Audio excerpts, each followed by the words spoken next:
Salut camarades, bon goûter à vous et bienvenue dans un nouveau... Cette semaine, on va voir plusieurs jeux d'un coup, des jeux où j'ai pas vraiment envie de faire un épisode entier, parce que soit ils sont pas intéressants, soit je les aime juste pas assez, et je pense qu'une vidéo entière dessus serait pas assez intéressante. Ici, on est sur RuneGate, qui est un genre de jeu de cartes roguelike qui ressemble un peu à Slay the Spire, sauf que là, vous avez plusieurs personnages. Et alors, je vais cliquer sur un des personnages. Vous allez me dire le problème de ce jeu. Est-ce que vous saisissez? Le problème de ce jeu, c'est qu'il y a trop. Il y a beaucoup trop de choses. Genre, le jeu te noie dans les possibilités. Je pensais pas dire ça un jour, mais il y a trop de choses à faire. Là, je peux monter ça à niveau 4. Voilà. J'ai des cartes améliorables. On va... voilà, amélioration, c'est ici. J'ai 3 améliorations différentes. Il y en a où je peux payer. Il y en a qui sont gratuites. Moi, j'aime bien quand c'est gratuit. Ça, c'est pareil. Je peux améliorer. Je vais prendre ça. Ça me donne un emplacement de rune différent. Et puis ça, je vais prendre le gratuit. Et ok, ça tape un de plus. Ensuite, pareil pour un autre perso. Vous voyez le souci? Une rune de plus. Et donc, on peut poser des runes pour ajouter des effets aux cartes. Hop, voilà, déchirer. Excellent. Chaque carte, vous voyez, un nombre d'emplacements de runes qui rajoute des effets, dégâts. Et vous pouvez tout améliorer dans ce jeu. Vous pouvez améliorer toutes vos cartes. Vous pouvez les améliorer de plein de manières différentes. Améliorer votre perso, améliorer les équipements, améliorer les améliorations. Et franchement, personne n'a le temps pour ça. Imagine Slay the Spire, mais où t'as 3 persos. Ça peut paraître comme un concept intéressant, mais en fait, qui a envie d'optimiser 3 decks différents de 3 persos? C'est irréaliste en fait. C'est irréaliste que te demande ce jeu. L'investissement qu'il te demande, c'est irréaliste. C'est ça que je pense. Allez, on va faire un combat pour que vous voyez. Les combats sont quand même assez intéressants. On va mettre Younes ici. Kane ici. Ils ont un personnage qui s'appelle Younes, c'est incroyable. En soi, les combats sont sympas. En fait, c'est assez intéressant d'avoir 3 personnages avec chacun leur deck de cartes. Ça rend les combats assez stratégiques. Mais une fois de plus, ça te demande de réfléchir 3 fois plus que Slay the Spire, où c'est déjà un bon jeu de réflexion, quoi. Donc tu te retrouves à moins réfléchir pour compenser, et je crois que c'est pas bien. Alors on va faire ça. Ça coûte 0. On va pénétrer. Waouh, et impénétrable. Voilà, du bouclier. Maintenant, un autre perso qui a un deck de cartes totalement différent. Voilà. Et je pourrais optimiser et plus réfléchir à mon tour. Mais comme je vous l'ai dit, personne n'a le temps de faire ça. Et là, on est au 3e personnage. Est-ce que j'espère que vous comprenez l'investissement que demande ce jeu si tu veux jouer de manière optimale. C'est loin d'être un mauvais jeu, vraiment. C'est pas ce qu'on imagine en jouant à un jeu vidéo. De devoir autant réfléchir. 13 de bouclier. Double tir. Ça, c'est le truc que je viens d'améliorer, je crois. Bing. Bing. Énorme. Ça va demander tous mes points d'action. Et le dernier... Pourquoi il perd pas de points de vie, lui? Il est trop chiant. J'ai pas envie de chercher à comprendre, d'accord? Mais je pense que ça peut être un jeu que vous adorez, quoi. C'est pour ça que je dis que c'est loin d'être un mauvais jeu. Juste, si tu le vois juste comme un jeu comme ça, bah tu vas pas être motivé pour y jouer, en fait. Alors lui, il a plein de sorts gratuits. Il y a moyen de faire des trucs cheatés. Il y a énormément de possibilités et de combinaisons, enfin... C'est quasi infini, mais ça faut être trop motivé. Mais bon, si le jeu vous intéresse, si vous avez envie de juste d'avoir un jeu auquel vous jouez et d'apprendre toutes les règles de celui-là, bah lancez-vous, j'ai envie de dire. Hein. Ah, je crois pas que ce soit très tentant, mais c'est en fait t'as tellement de trucs que tu cherches pas à comprendre ce jeu. Tu cherches pas à le comprendre. Tu dis juste je vais lancer mes trucs et puis voilà. C'est peut-être moi le problème, mais bon, je les stream et tout le monde avait l'air d'être d'accord. Pas trouver le jeu ouf. Aussi, c'est pas, je veux dire, c'est quand même pas très attirant de faire un combat comme ça. Ce menu de combat donne pas forcément envie de jouer, quoi. Les personnages ont pas d'animation. Les bruitages, vous voyez, c'est pas particulièrement satisfaisant. Les animations, ça peut aller, mais voilà, c'est un jeu indé, hein, vous pouvez pas forcément faire de leur mieux. Là, vous voyez, à la fin de chaque combat, tu choisis 3 améliorations parmi 9. Parmi 9! Donc, chacun, tu le lis. Et tu te dis lequel je veux parmi ces 3-là. Celui-là, lequel je veux parmi ces 3-là. Vous voyez, personne n'a le temps de faire ça. Personne va lire tout. C'est trop. T'en donnes trop aux joueurs. Changer. Alors, on va équiper ça avec lui. On va améliorer cet arc. Augmenter ça. Et c'est bon. Voilà, je crois que vous avez saisi. Vous avez certainement pas saisi tout le jeu, parce que même moi, je comprends 1% du jeu. Regardez, il y a encore 10 000 trucs que je vous ai pas montré. T'as 50 000 menus différents, t'as des phases, t'as la forge. Et les signes, les signes je crois que c'est juste un rappel, mais la forge, j'ai pas du tout cherché à comprendre. Tu peux combiner des trucs. Non mais regardez ça quoi. Faut pas noyer le joueur avec des informations. Là un joueur voit ça, il se dit je vais jamais comprendre. Faut donner les informations au compte-gouttes au joueur pour pas le noyer dans les possibilités. Tu dis juste alors là tu peux faire ça. La forge elle est verrouillée pour le moment. Voilà, c'était RuneGate, loin d'être un mauvais jeu, juste il demande trop d'investissement. Mais si c'est votre truc, ça pourrait devenir votre jeu préféré, je pense, si vraiment vous vous y mettez à fond. Mais voilà, là, vu comme ça, c'est pas très attirant. Et nous voici sur Mainframe Defenders, qui, comme vous voyez, est un jeu, une fois de plus, très attirant visuellement. Voilà, ça donne vraiment envie d'y jouer. Non, c'est atroce, regardez toutes ces informations partout. Il y a voilà, il y a même pas les E dans l'eau, le jeu est mal traduit, mais bon. Ça, on s'en fout un peu, mettez le jeu en anglais. J'ai vraiment l'impression que c'est un choix graphique, que ce soit laid. Et là, pareil, genre, je comprends rien à ce menu, quoi. Genre, je sais pas ce qu'ils essaient de me dire. Ah oui, là, on choisit une mission, je crois. Ouais, ok, on choisit une mission. Bah, prenons celle-là, par exemple. Je vois pas l'intérêt d'avoir un menu aussi laid et complexe pour un choix de mission. Juste, pas de choix de mission. Genre... Pourquoi tu me laisses choisir, bro? On y va. Donc c'est un... Ouais, c'est vraiment... Vraiment, j'y avais pas joué depuis quelques temps, mais c'est encore pire que ce dont je me rappelais, quoi. Qu'est-ce que c'est moche. À la limite, on s'y fait, ça. Le jeu est vrai... il est pas mauvais. Il y a ces couleurs, là, où ça fait un truc, mais... ils disent pas forcément ce que c'est. Ah oui, ça a de la chaleur, ok. Donc je dois survivre à l'assaut des ennemis, la matière disparaîtra après 7 tours. C'est ça la matière? Une fois détruit, ajoute 40 de chaleur. La chaleur c'est pas bien je crois, hein. Ou ça peut l'être. Donc c'est un jeu qui dans le principe ressemble un peu à Into the Breach. Ça va être un tactical RPG. Voilà, on se déplace de cartes et puis chaque unité, donc c'est des mechas comme dans Into the Breach.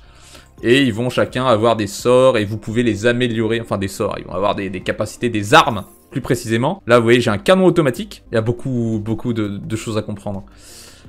Juste là, je vois pas ce que je suis censé faire. Donc on peut se balader. Les terrains sont beaucoup plus grands. On se déplace dans de grands environnements quand même, hein, comparé à Into the Breach. Fin de tour, parce que je vois pas... Ah, c'est des ennemis, ça. Ok. Arbre. Arbre. Comment ça, arbre? Mythe. Ouais, d'accord, c'est les ennemis. Très bien. Alors, voyons ça. Tour de l'ennemi. Tour du joueur. Ah, ok, ils ont rien foutu, si c'était bien des ennemis, ça. Quand même bizarre, tu commences et puis tu sais pas... Scorpion. Et ça, c'est de la matière. Lorsqu'une unité traverse ce carreau, elle soulève de la 10-14 matière. C'est une erreur de traduction, c'est genre la monnaie, la matière, je crois. Donc on va aller là, et on va commencer à tabasser. Donc j'ai une épée. Qui tape à distance, bien sûr. Dommage, 27 à 32, portée 3, recul 0 sur 1, 32 chaleur pour soi-même. Impose sur l'ennemi une immobilisation en infligeant du dommage. Ouais, c'est pas trop compliqué, hein. Alors tapons cette mythe, je devrais la one-shot, logiquement. Il va se téléporter, c'est ça? Pas compris ce qui s'est passé, là. On peut se déplacer comme ça, on va aller chercher de la matière, parce que j'ai rien à faire pour le moment.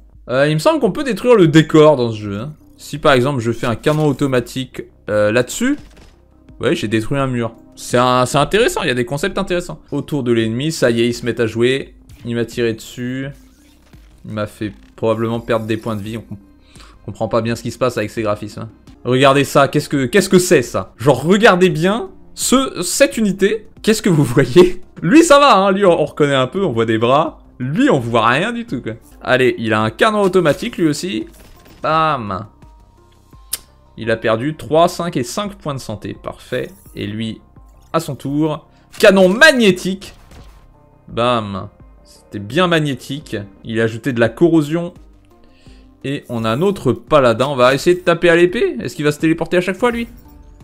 Ah, cette fois, il est mort, vous voyez. Et ensuite, on peut se téléporter, se déplacer. Je prends la matière. 14 de matière reçue. Lui, pareil, 10 de matière. Pourquoi ce serait 14 à chaque fois? J'en sais rien, moi. Ok, moi, c'est la... Ah oui, c'est la barre rouge, les PV. Logique. Et le bleu, c'est la surchauffe, ou un truc comme ça. Coup d'épée sur la mythe. Ah, j'aimerais pas me prendre des coups d'épée sur la mythe, hein, si vous voyez ce que je veux dire. Voilà, pareil, c'est pas nul comme jeu. Juste, ça fait pas très envie, quoi. Les combats sont pas particulièrement intéressants, en fait. Juste, t'approches, tu tapes, et voilà, il n'y a pas énormément de stratégie, comme dans Into the Breach, où tu déplaces les ennemis et t'as des événements aléatoires. Non, là, juste, t'as des ennemis, tu leur tires dessus, et puis eux, ils te tirent dessus, et voilà, quoi. Quand même pas mal de possibilités.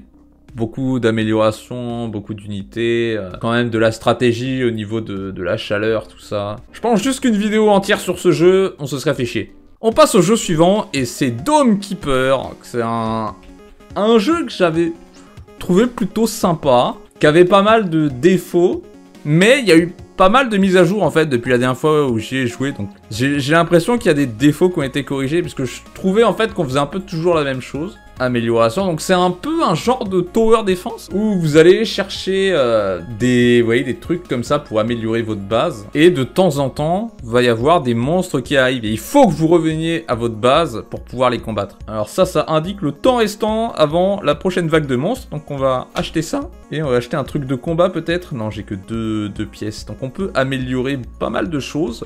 Ce que j'avais à reprocher au jeu, c'est qu'en fait on améliorait toujours les mêmes choses dans ce jeu. T'as l'impression d'avoir du choix, mais en fait, t'as pas vraiment de choix, puisque tu vois, t'as des trucs qui coûtent 4, t'as des trucs qui coûtent 6, donc tu vas d'abord améliorer les trucs qui coûtent 4. Là, vous voyez, c'est mon truc pour combattre les monstres. Je sais pas pourquoi c'est là, par contre. Allez, ouais, les contrôles sont un peu bizarres. Okay. Je pense que j'y avais joué à la manette. Le but du jeu, c'est ça. On casse des rochers pour découvrir plus de l'espace. Mais plus vous portez de choses, plus vous êtes ralenti, donc faut régulièrement revenir à la base pour déposer les ressources que vous trouvez.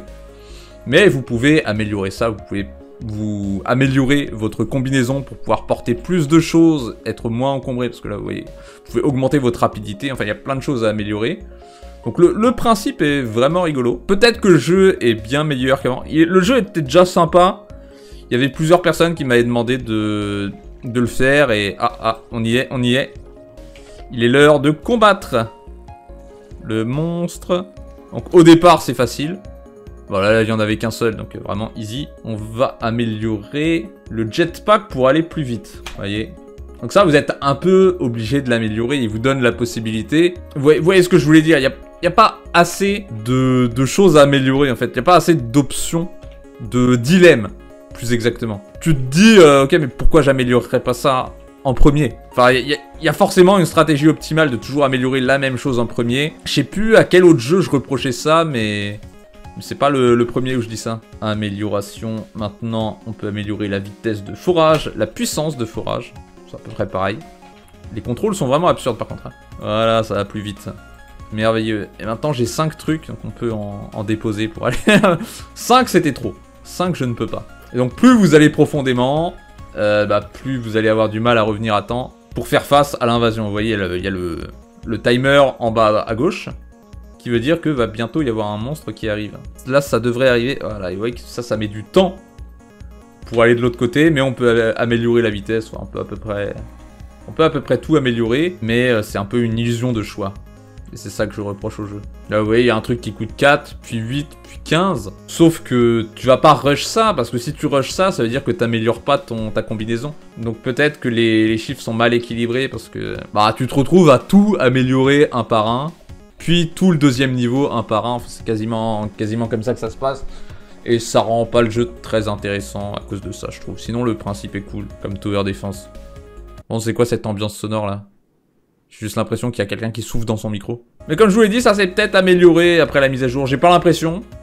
J'ai l'impression que j'aurai toujours les mêmes reproches. Mais bénéfice du doute. Oh, c'est pas particulièrement intéressant à regarder. Donc je pense que même si le jeu était bien, ça ferait pas une très bonne vidéo. Parce que me voir creuser comme ça pendant des heures, c'est peut-être un peu satisfaisant. C'est assez satisfaisant à jouer. C'est un peu Minecraftesque, quoi. Tu creuses, tu trouves des trucs. Hein, on est tous fans de Minecraft, pas vrai? Voilà les 3 jeux que je voulais vous montrer aujourd'hui. Donc RuneGate, Mainframe Defenders et Dome Keeper. Ces 3 jeux, dans ma tier list des roguelikes, ils iraient en C. C'est des jeux qui ont beaucoup de défauts. Des défauts qui sont très rebutants, je trouve. Dome Keeper est certainement le meilleur des 3. J'ai quand même fait de bonnes parties sur Dome Keeper. Ça m'a bien amusé pendant quelques temps, avant que je me rende compte que les choix étaient quand même pas mal limités. C'est des jeux qui ont des bonnes qualités quand même, hein, c'est loin d'être des jeux nuls. Et je sais qu'il y a plein de gens qui aiment Dome Keeper, donc c'est des jeux que vous pourriez aimer. Voilà, c'est pas parce que je dis qu'ils sont pas ouf que vous allez pas les aimer. Je suis sûr qu'il y a des gens qui adoreraient RuneGate et qui passeraient des heures dessus. Mais ça demande beaucoup de motivation. J'espère que le concept de la vidéo vous a plu de découvrir plus de jeux, mais moins de bons jeux. On se dit à la semaine prochaine pour un autre roguelike lundi. Ciao!